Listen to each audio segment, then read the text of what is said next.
میں بے حد نروس تھی۔ کہنے لگی لائبہ کیا بات ہے، تم نے کل رات علی کو ٹھیک سے ڈیل نہیں کیا؟ میں نے کہا میں نے اسے کچھ نہیں کہا۔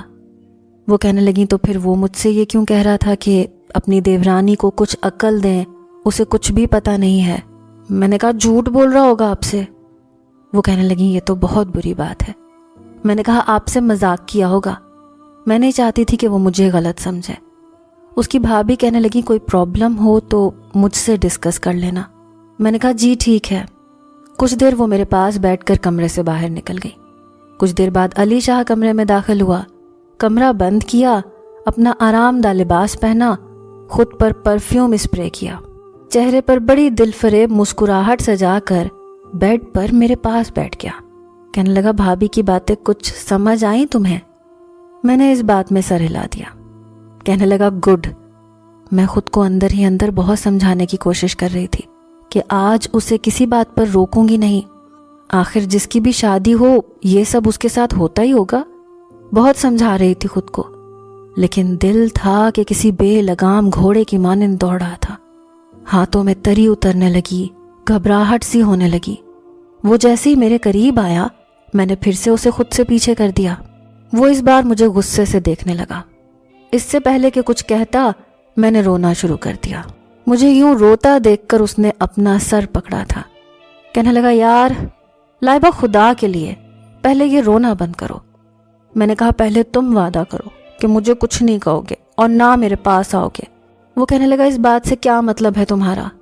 کیوں نہیں آؤں گا پاس؟ شادی کس لیے کی ہے میں نے تم سے؟ پھر مجھے کچھ دیر غصے سے دیکھتا رہا۔ میں روئے جا رہی تھی۔ کہنے لگا اچھا بتاؤ کس بات کی ٹینشن ہے تمہیں؟ میں نے کہا مجھے پتہ نہیں کیوں ڈر لگ رہا ہے۔ وہ کہنے لگا کچھ نہیں ہے، اور تم یوں اب ڈرنا بند کرو، رونا بند کرو، سارا میک اپ رونے سے خراب ہو چکا ہے۔ بڑی مشکل سے میں چپ ہوئی۔ کہنے لگا جاؤ منہ ہاتھ دھو کر چینج کر کے آؤ۔ میں کپڑے تبدیل کر کے آ گئی۔ اس نے مجھے اپنے پاس بٹھایا، پھر اس نے بڑے پیار سے مجھے سمجھانا شروع کیا۔ کہنے لگا نکاح کے ایجاب و قبول کا مقصد یہی ہوتا ہے کہ میاں بیوی ایک دوسرے کے لیے بالکل حلال اور جائز ہیں۔ پھر کہنے لگا لائٹ جلتی رہنے دوں یا بند کر دوں؟ میں نے کہا بند کر دو۔ اس نے لائٹ بند کی۔ میں نے کھل کر سانس لیا۔ چلو جی بات ختم ہوئی۔ میں سونے کے لیے بیڈ پر لیٹ گئی۔ کچھ ہی دیر بعد مجھے اپنا آپ کسی کے حصار میں محسوس ہونے لگا۔ میں اگلا سانس لینا بھول گئی لیکن چپ رہی، مگر جب اس شخص کی گستاخیاں بڑھنے لگیں تو میں نے چلانا شروع کر دیا۔